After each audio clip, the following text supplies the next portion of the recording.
Hi, Jim here, just dropping in before this week's episode to tell you about my latest movie, The Apocalypse Box. It's a horror film and I'd love for you to check it out. If you go to apocalypsebox.co.uk, you can find all the links on where you can watch the movie. Right, let's get on with this week's episode.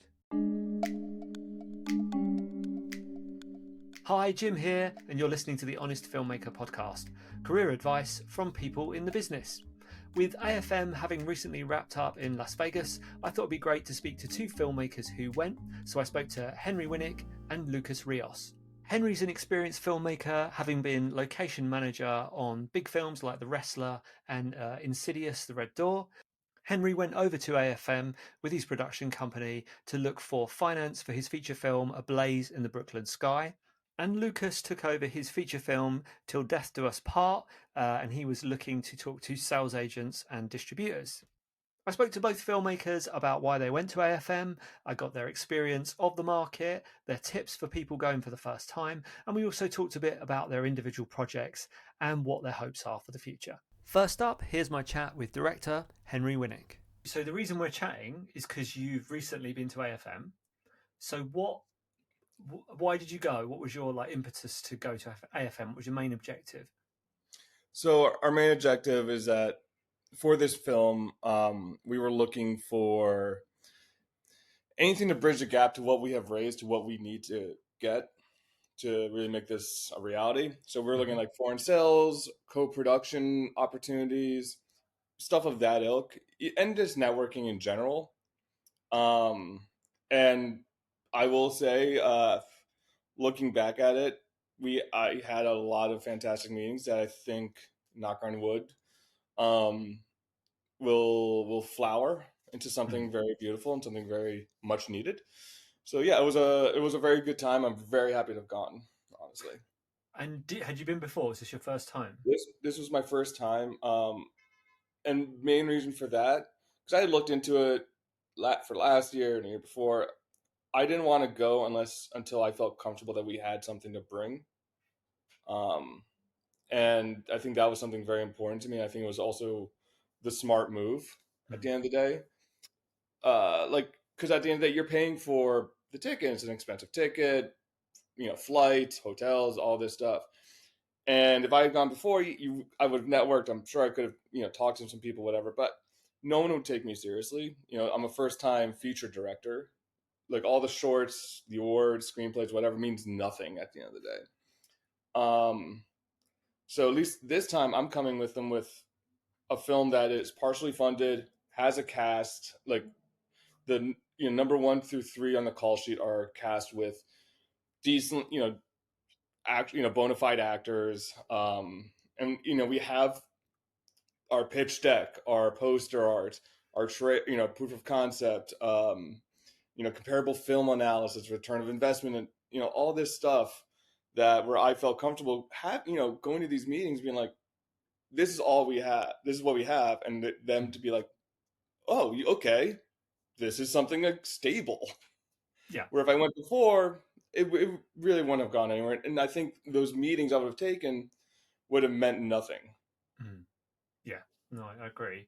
And did you, going into AFM, so this is for somebody who's maybe not been before, might be going into that position where they've got all of their bits together, they want to go and meet a load of people who potentially get involved in their film. Had you set all your meetings up before you went, or did you go, is it knocking on doors at the conference center? No, I spent the last month or so, maybe 3 weeks, 4 weeks, setting up meetings. When I bought my badge, you have access to Sonato and their resources, and they tell you to do the homework, and you really should, because I looked up all the companies, and as long as there was some semblance that this could make sense, I just emailed them, followed up, and I must have sent out 120 emails or so, and I got back maybe 10. But it's funny because if you don't know, that sounds like nothing. If you do know, that's actually a decent rate of return. And I was very happy. And I set up the meetings, and then from there, while you're there and you're shooting the shit at the hotel bar, talking to people, this and that, you can set up more meetings. I did not want to go and just knocking on random doors, because Mm. one thing I do know from other people I've spoken with is like a lot of those companies do not like that. They'll give you, ear service of like, okay, yeah, sure, sure, but they set meetings, they have a schedule, and the whole thing is very exhausting. It's tiring. So then for someone they don't know, they haven't vetted, they don't know anything about them, to knock on their door, it's kind I put myself in their shoes, I would be like, ugh, all right, what's this Yahoo want? Listen, now Yahoo can be coming in with something great, but you already had that. You're walking in at a negative, Yeah, and I do not want to start pitching when I'm in the negative. yeah, yeah. That's a good advice. And just talking logistics. So, how much is a badge? Because so for me, I've not done AFM before. Always a bit of a Cannes person. Always go to Cannes because obviously it's closer to me. Hmm. When you go to AFM, how much is the badge? I'm assuming there's different levels of badges. Is there for different types of people? Yeah, there's you can go for 1 day. There's like 1 day package to 1 through I think 4 or 5 day packages, and then with the multiple day packages they have like pluses, which means you get to go to all the sessions, some of the like mixing events, networking events. And so I did the 3 day plus package, and I think it cost me around like $530, um, which it is a chunk of change for an independent filmmaker. Mm, And it then is.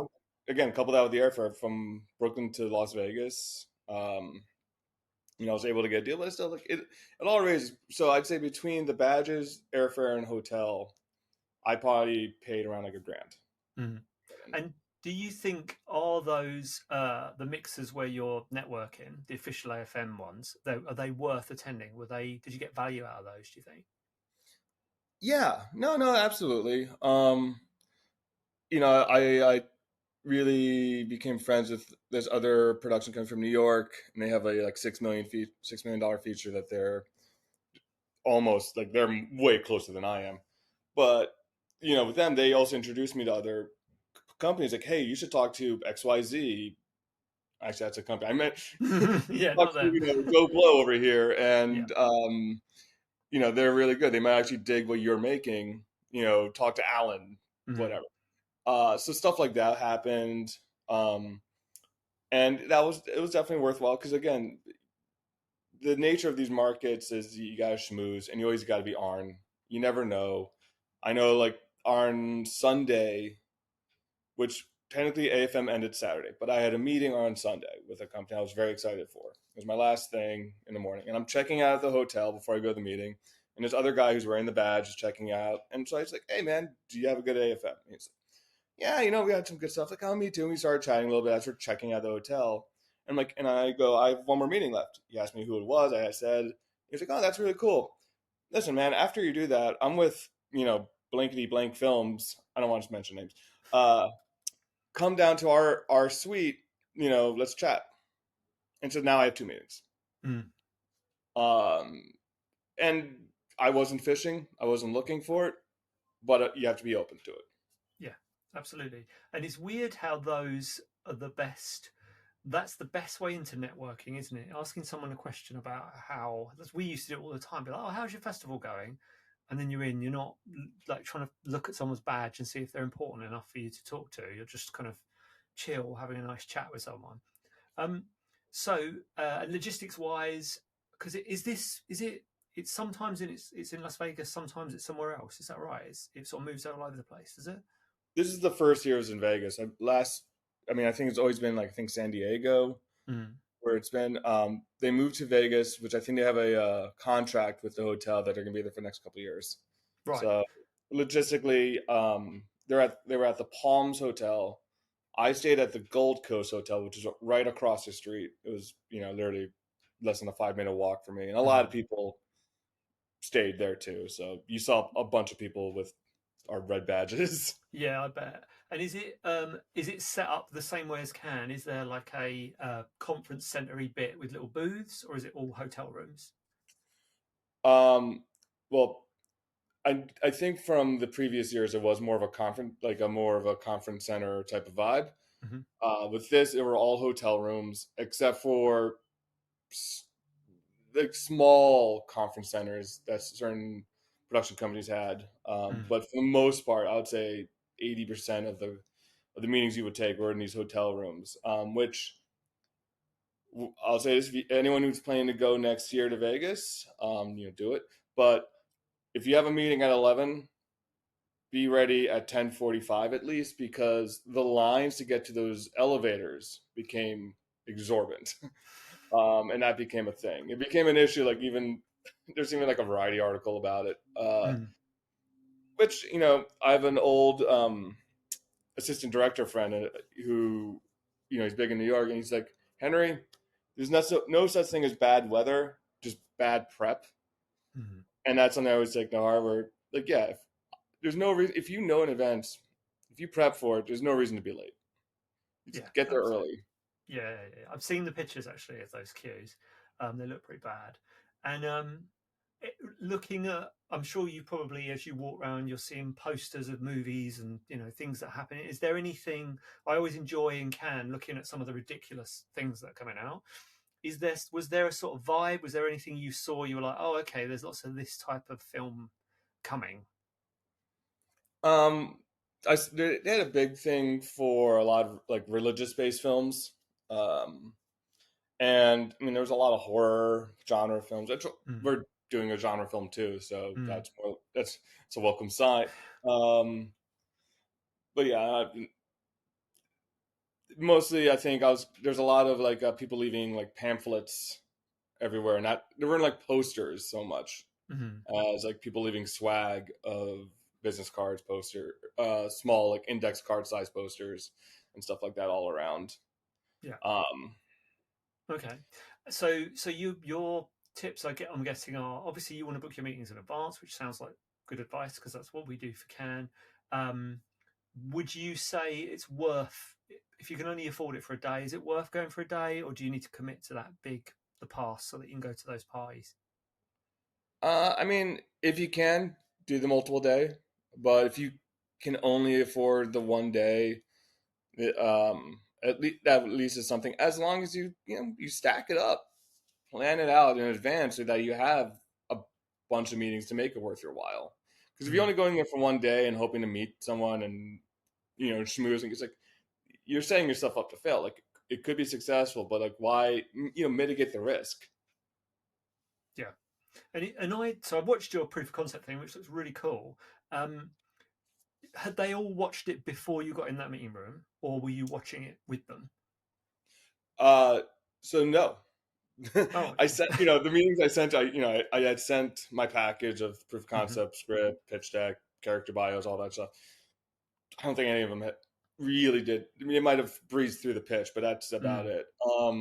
And I didn't show the pitch deck, or not the pitch deck, the proof of concept film, just because it's a 7-minute short, and most of that meeting I want to be talking to the person, and showing them the artwork. Like you got to show them artwork, you got to show them design, stuff like that. So we're doing that while I'm talking them through it, and I tell them like I do have a proof of concept, or still images from it in my pitch deck. And it's always with the follow-up email. So, like one thing that would happen is that I was a stupid enough guy that I contacted a Vegas print shop, had like a stack of scripts, stack of posters, stack of decks, all this stuff cost us more money.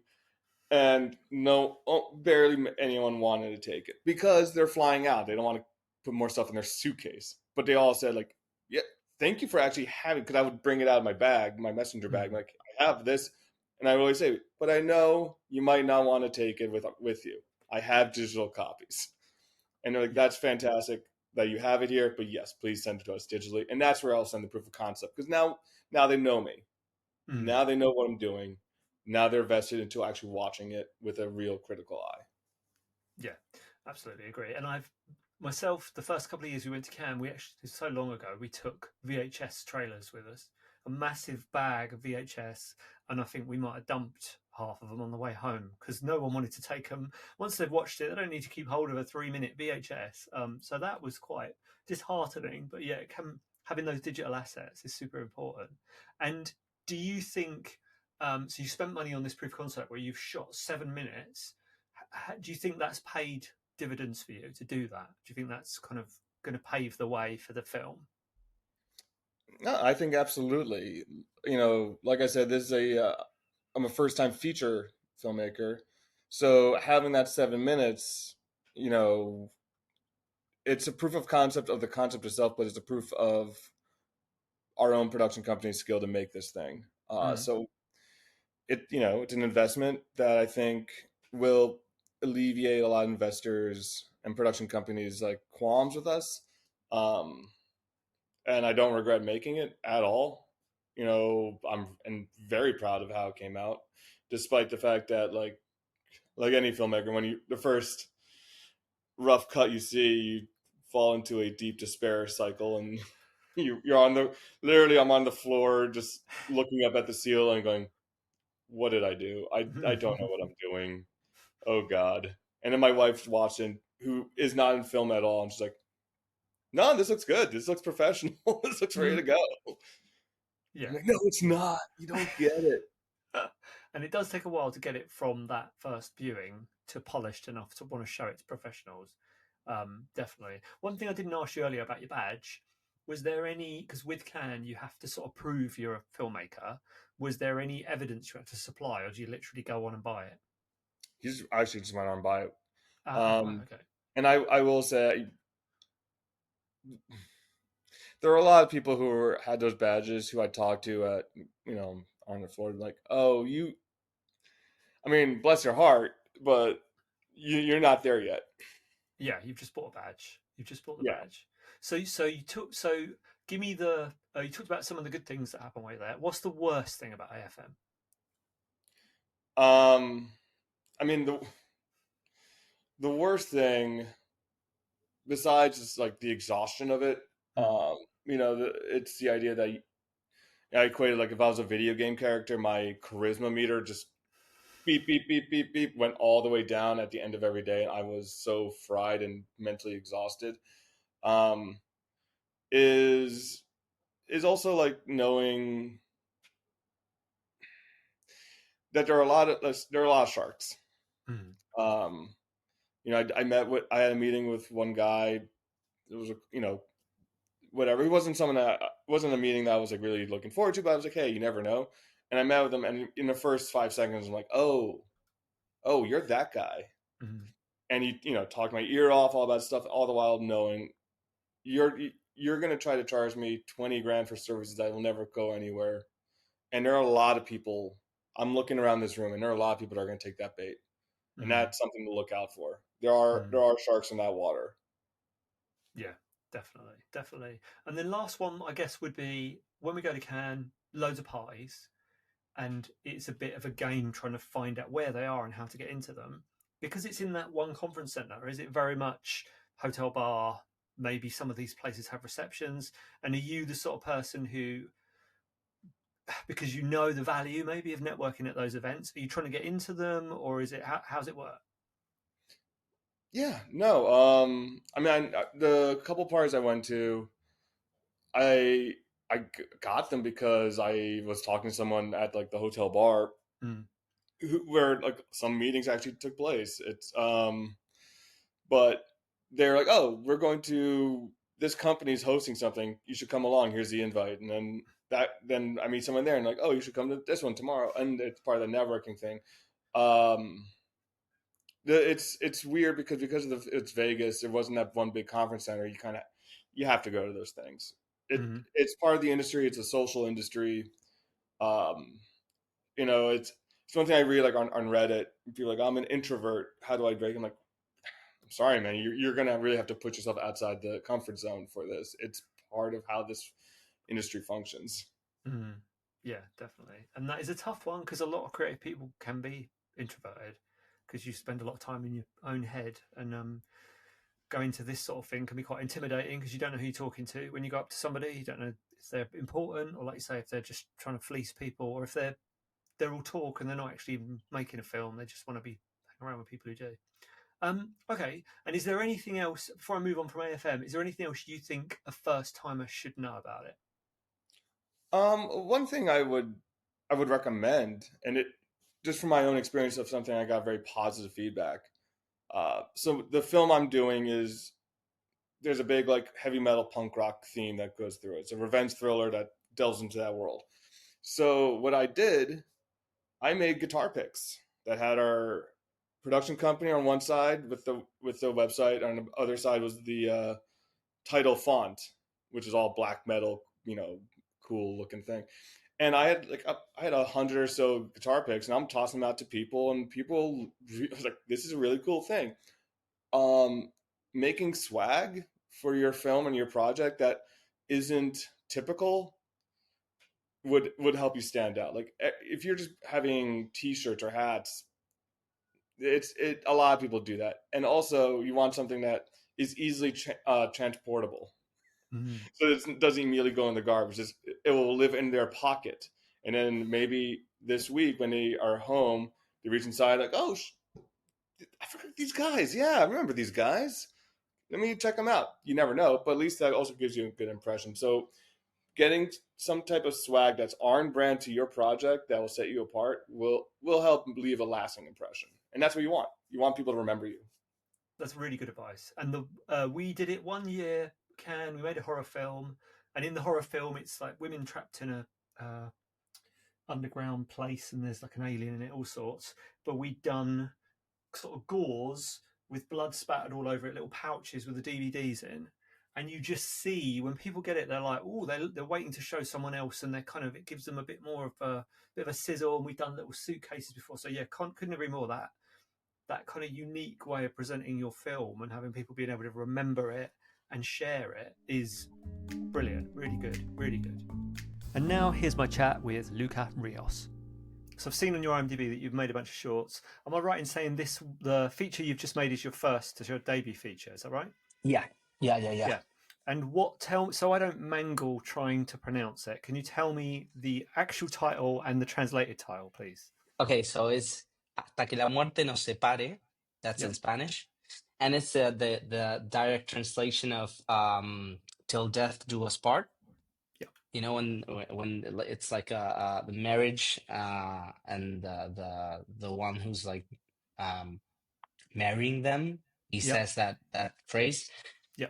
So it's a thriller about a wedding editor that finds a murder in the footage and has to figure out who the killer is before he becomes the next victim. So it's a fun movie. It's an 85-minute movie. That was on purpose, just to.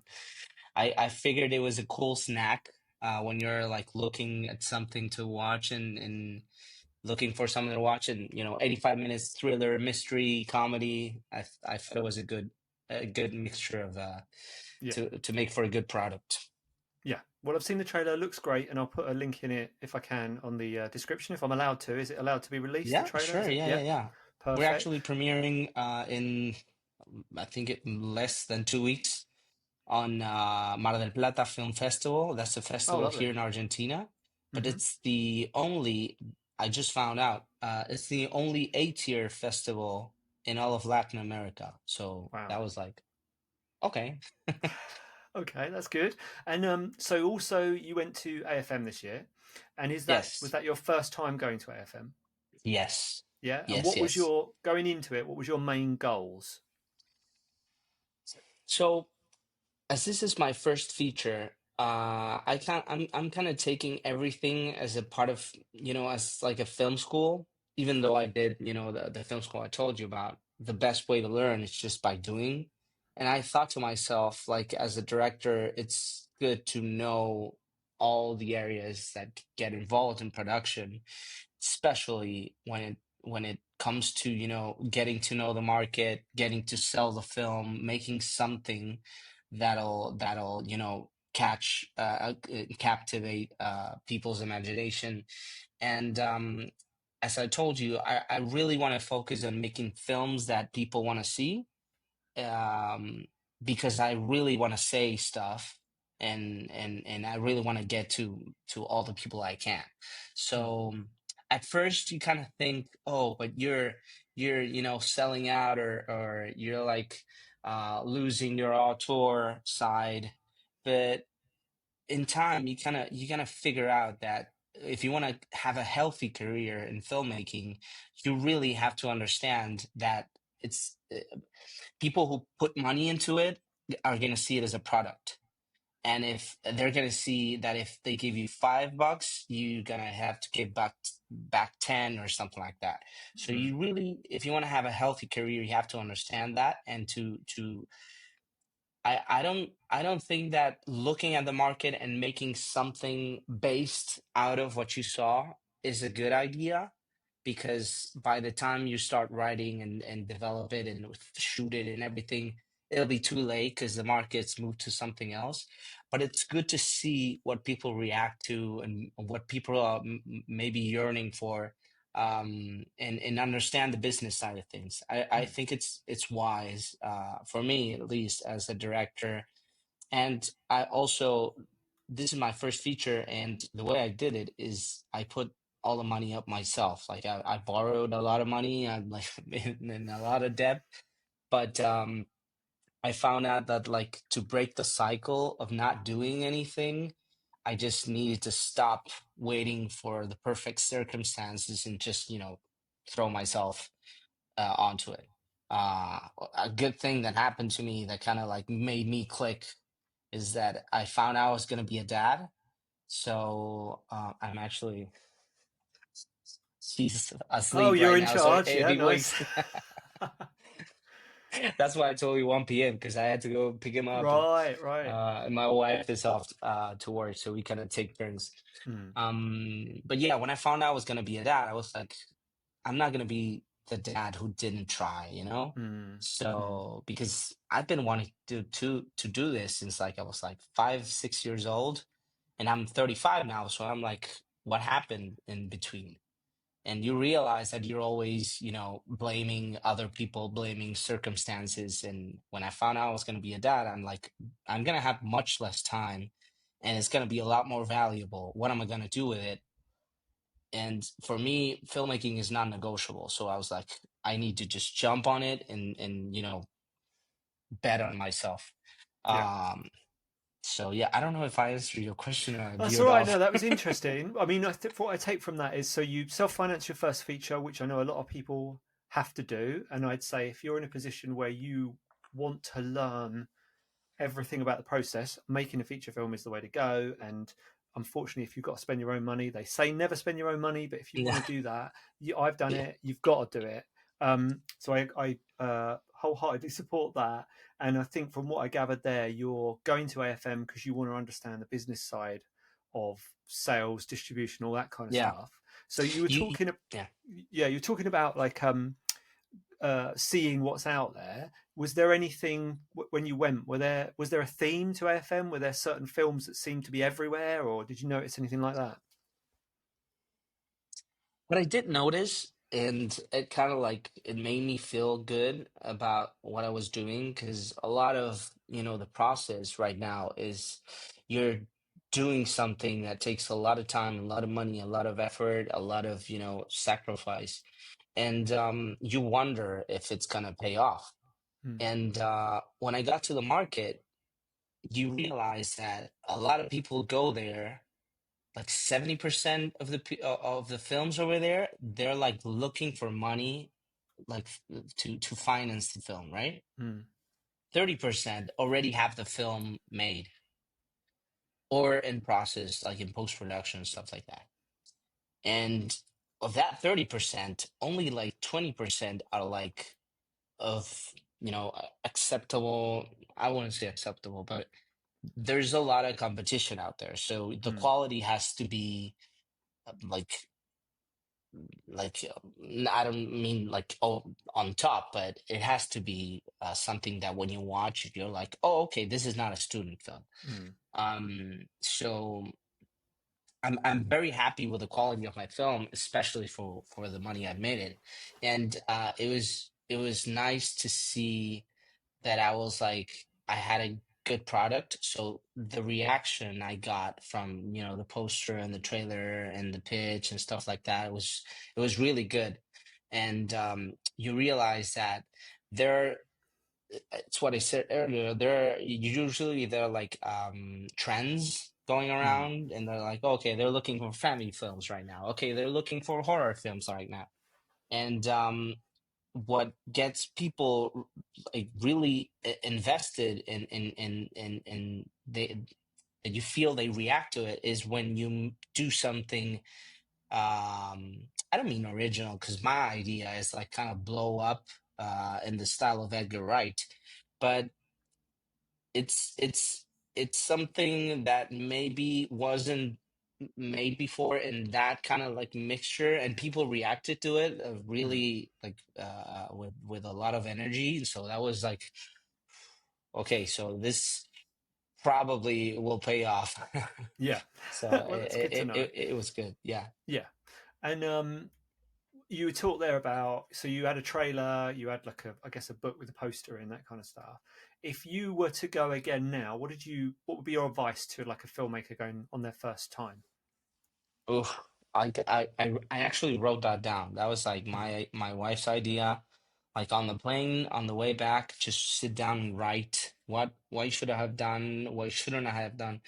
And basically, if you're going on as a director, having a completed film, it'll be a lot better. I haven't had the experience of going to pitch to get money because I financed it myself. But if you do with a go with final film, um, always always have postcards, a lot of postcards. Sometimes a good way to get there's like a wall you kind of encounter when you're like trying to go to A24 or something like that, because they're like the big guys, and they're for sure not going to pick up my movie. But um I wanted to see if I could get in, because they had like this hotel all booked up, and they had like all the 10 floors booked up, and A24 was the last floor, and the previous floors you could just go anywhere and Hmm. knock on the door, and they'll see you, and they'll say, oh, we're not looking to buy anything right now, whatever. But A24, when you wanted to go, you had security over there that'll stop you and say, do you have a meeting? And I was like, no, I don't have a meeting. So my wife works, she makes something called alfajores. Hmm. They're like two cookies with dulce de leche inside, and chocolate and everything. And I took a lot of alfajores over there to AFM. So I had like a little bag with alfajores inside, and I put the postcard for the Nice. film inside. So I was like, um, I was walking towards A24, and they were like, do you have a meeting? Oh, no, no, no. I'm going to give this to Vanessa, who's like, and I searched, it's a great thing when you buy a badge for AFM, you get Sinando. Hmm. That's a really cool tool, because you get to see like A24, Neon, whoever. You just write it down, and it'll tell you who's working there, and Hmm. it'll tell you specifically who's going to AFM. So a good thing to do is kind of study and make like a mental map of who's in charge, and who's with acquisitions and with selling, or whatever you're looking for. And that's how I found out like Vanessa was in A24. So I was like, I'm taking this to Vanessa. I wouldn't have had that information if it wasn't for Hmm. Senando. So that's a great tool. Also, do your homework in that regard, and also get an email, like a cool email with a trailer, with a poster, with a pitch and everything. Send it out to sales or whoever you're looking for. Like, I think 2 months, 3 months in advance, because I send it like a month before, and I didn't get any responses, because they're already like all booked Hmm. up. They have no time, so it's best to kind of like start talking um like long back. I don't know if that said that correctly. That'll do. I uh get what you mean. Yeah, yeah, yeah. Yeah. So book your meetings well um in advance. yeah. Also, what else? Sit close to the buyer's lounge. There's a buyer's Right. lounge, and there was like a pizza place right beside it. There was someone I wanted to like meet, and I didn't realize that until I went to get some pizza, which I should stop doing right away because I'm getting so fat. But um, I was sitting right next to the buyer's lounge, and it's like one of those places you can't get into because you're not at like Universal or Netflix or Mm, whatever. But if you sit right beside it, you can start looking at faces and seeing who's there, who's not, and like try to meet them at the door. You do have to be very careful of how you come off to people. Like mm, they don't want to be attacked or, "Hey, here's my film." And I feel like when you're there and you don't have any meetings booked up, the best thing to do is just make connections. And mhm, the best place to do that usually is like parties or stuff like that, because people mm, are like kind of like they're have their mind off work and they're like, okay, I want to get to know people, just know people, don't know, I don't want to know what your film is or whatever. And if you see them the next day when they're like at AFM at work and stuff like that, they'll say hi and you can start a conversation. They'll ask about your film, but the best place to meet people is like when they're like relaxed. Same thing with festivals. If you go, it's better to just connect instead of attacking them and just mm, trying to shove your pitch in their face. It's best to just share what you both love. If you're at a festival, just looking at a film and say, hey, that film was awesome, what do you think? And try to start a conversation like more on the human side instead of just work in your film, because they'll react defensively to that. yeah. um so That's that that's was good kind of my advice. advice. No, no, no, that's really good. And next year there's going to be 100 filmmakers sat in that pizza parlor. Well, that's a good tip. That is a good tip because places Yeah. like that pay dividends. And it sounds you're making it being a filmmaker sounds a bit like an assassin. You're trying to get in, Yeah, use yeah, yeah. cookies to get in. Yeah, You're yeah. scoping the joint. So it's good advice. Good advice. Um, so where are you with sales on the film? What's your plan? Have you settled on anyone? Are you talking to people? Um, I'm actually focusing on finishing the film right now because I have like I'm doing the VFX. I'm Hmm. shooting like inserts I couldn't do while I was on set, and I'm kind of focusing on that right now because we are premiering in that festival I told you about in like less than 2 weeks on the 28th.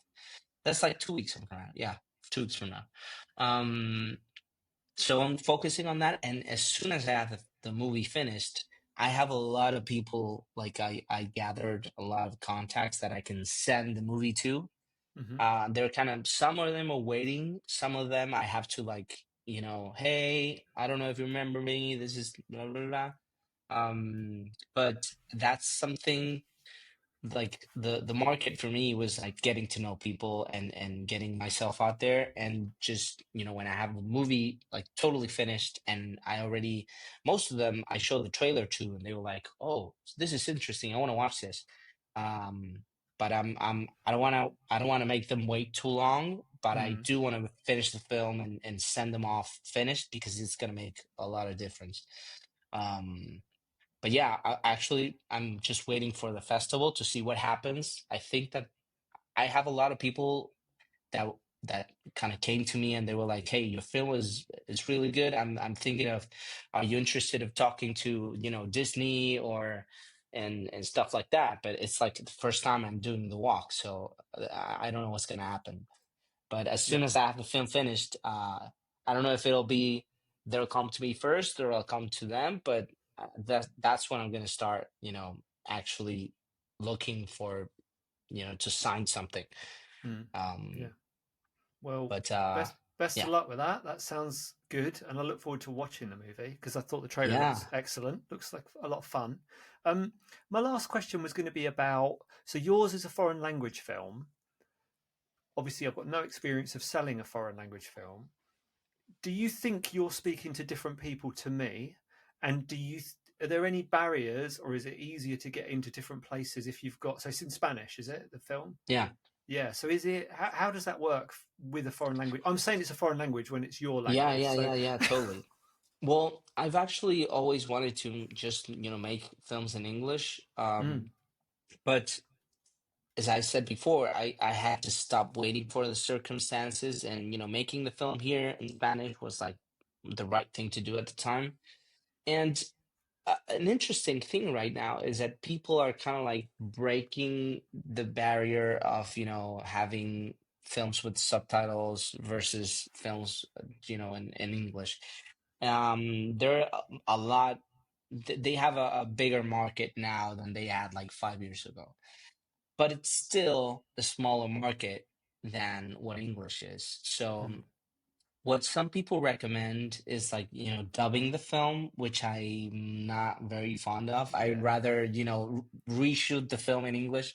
Mm. Um, but I do have, and this is like a somewhat of a taboo subject right now, but there was a lot of people, that came to me, and I know they were going to distributors to try to sell a service of dubbing with AI, which Yeah. basically takes the voice of the actor and makes it say it in English, basically, or Yeah. whatever language. So that looks like an interesting proposition to me, but I'd have to kind of dig in a little bit more. I've seen it. I've seen some tests, and it is amazing. So I've seen Yeah. somebody. I did a test of myself speaking French. You wouldn't know I couldn't speak French. I showed it to the Mm. kids. They were like, "I didn't know you could speak French." I'm like, "I can't speak French." It is honestly, it is perfect. And I've also seen somebody translated it to Mandarin, and you wouldn't know. It's so Wow. that hopefully, obviously, there's a lot of downsides to AI in the creative industry, but I'm hoping maybe that's something that can be used in a positive way like you Yeah. say, to translate your film. And I don't think it's, I did maybe like a minute clip took about a minute to render, and honestly, you wouldn't know the difference. So yeah, that's something that to keep an eye on, I think. Yeah, there's a lot of cool tools right now with AI, with animation, and I come from that background. It's kind of scary, but I feel that if you don't, find a way to use it Mm, in your favor, I still think that whatever we give as, individuals and as people versus what AI is doing, I think there's a lot of value in what we do, but we do need to kind of understand what is the value we provide, because just using tools or whatever, it'll disappear in a while. I think we need to understand what the value we provide is. But yeah, I'm definitely going to try the AI stuff for mm, sure. cool. You said you're doing a film, right? Are you doing a feature? So um, I've got a film that's came out on Prime at the beginning of August. Oh, So it's cool. so it's horror. I'll send you a link to it. It's a horror movie, but I've done that's my ninth feature film. Oh, So I've done a awesome. lot of. It's all horror, all low budget, but yeah. So I've never been to AFM before. I used to go to Cannes every single year, which is very similar. Yeah, Um, I went to the Marche this year oh, you too. did? That's my Oh, first. cool. Yeah, Oh, yeah. well, yeah, yeah. So I love Cannes, but never been to AFM because it would cost too much for me. Mm, But yeah, so I'm. It's interesting how things have changed since I started because mm. my first three films were shot on film, when Wow. there was a lot less content, a lot less stuff out there.